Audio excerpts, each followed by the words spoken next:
ఇంతవరకు ఎవరు యూట్యూబ్లో కూడా చెప్పని టిప్ అయితే నేను చెప్తున్నాను. కత్తి కానీ కత్తిపీటలు కానీ ఏవైనా సరే మొద్దు బారిపోయి తెక్కకుండా ఉంటే దీన్నైతే ఆకురాయి అంటారు. దీన్ని కానీ కొంచెం అలా రుద్దితే కత్తిపీట అయినా ఏదైనా బాగా తెగుతుంది, బాగా సానొస్తుంది. ఒకసారి మీరు ట్రై చేసి చూడండి. దీన్నైతే ఇప్పుడు విడిగా కూడా ఇస్తున్నారు. అంతకుముందు అయితే ప్యాకెట్కి 10 వచ్చేవి, దాని వచ్చి 400 అట్లా ఉండేది. ఇప్పుడైతే ఒక్కోటి 50 రూపాయలంట విడిగా ఇస్తున్నారు.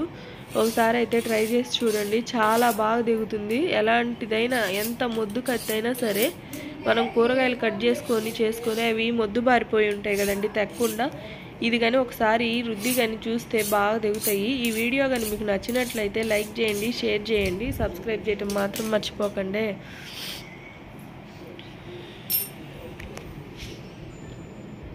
ఎవరికన్నా ఈ ఆకురాయి గురించి తెలిసి ఉంటే నాకైతే కామెంట్ చేయండి.